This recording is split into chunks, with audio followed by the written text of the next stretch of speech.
Blog Talk Radio. Hello, everyone, and welcome to Depth Insights, where we take a depth psychological look at news and phenomena that is going on around the world. My name is Bonnie Bright. I'm the host of this program, and today we have with us as our first guest, Christophe Morin, who has an M.B.A. and has written a book called Neuromarketing.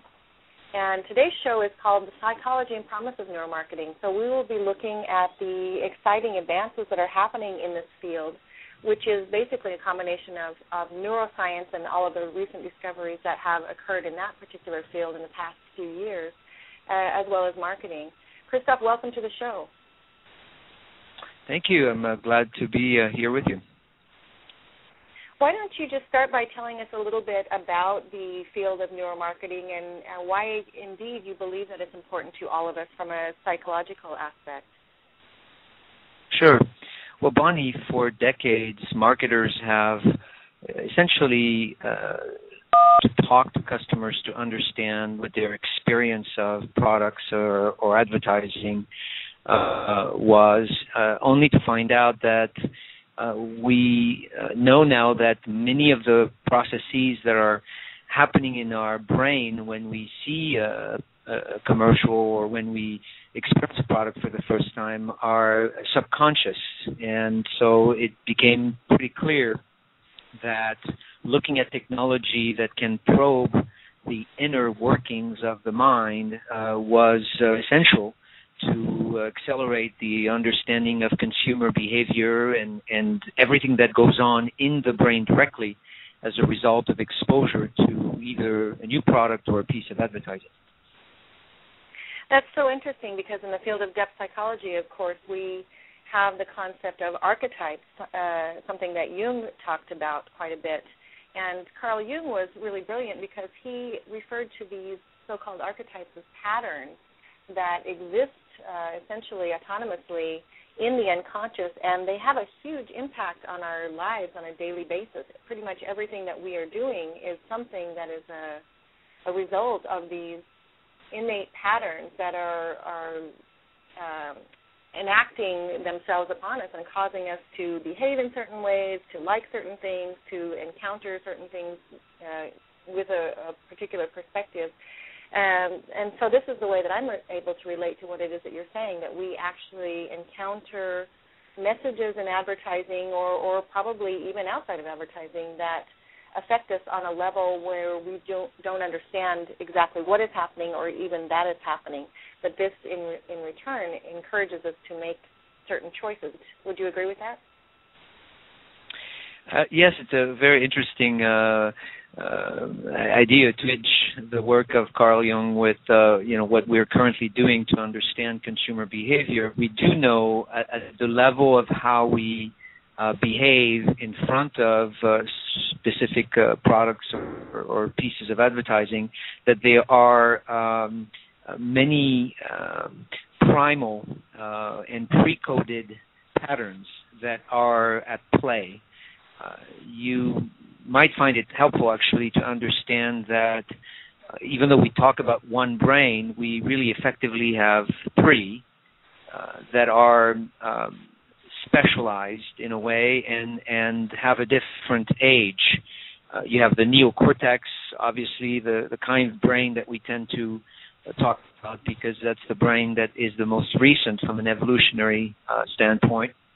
This is the part of the brain that helps us think, that gives us consciousness. But below that part of the brain, you have two additional layers, the limbic system and the reptilian layer, which are considered to be acting subconsciously, that are, in fact, hosting most of our emotional experience and most of our instinctual experience. And in the studies that we perform, we find that the control of most of our behavior, consumer behavior especially, is largely controlled by those subcortical areas, which are essentially areas that are acting upon some patterns that have been coded at a very ancient level. Yeah, this is really fascinating because Carl Jung does make reference to what he called the 2-million-year-old man, and that was essentially the idea of these very low-level instincts that are, again, emerging from the depths and able to influence us in a particular way.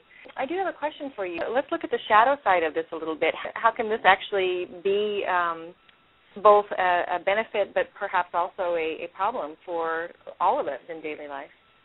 The concept of neuromarketing and the capacity that it has to affect us. Well, certainly any time there is an attempt to improve particularly corporations' ability to influence or sell, you have to wonder and worry the degree to which this can be ethical and then legal. I believe that the pursuit of greater understanding of any kind of techniques used to influence is also ultimately going to help protect those of us as consumers who are essentially able to better understand strategies that could be used. So the more open, the more public the information around the way we behave, I think the more we ultimately protect ourselves. I also do believe that there are so many causes that need better platforms of communications, better messages, and neuromarketing is already proven to enhance campaigns for fundraising for specific causes, whether it's to fight cancer or climate change. There are real strategies that can be adopted in improving the impact specific campaigns can have that are directly linked to what can be learned about the brain. I'll give you one example. For as much as we love our ability to read and write, the processes from a brain standpoint that enable us to read and write are hosted in the neocortex, that newest brain area that I mentioned earlier.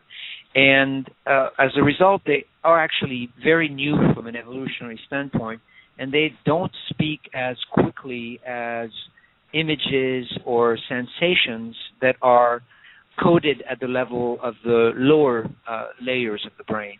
What this means is we react much faster and much deeper, if you will, when we receive information visually than when we actually have to read text. And that's alone a very specific strategy that can be used, for instance, to deter people to adopt smoking. Subsequent experiments have shown that, packs of cigarettes that show gory pictures of disease that are associated with smoking are far more effective than putting a warning that says, do not smoke, it will kill you. So I am aware and sensitive to the threat of the field, but I believe that it will actually also benefit a great deal, all kinds of organizations that are trying to be more influential on key issues all around the world.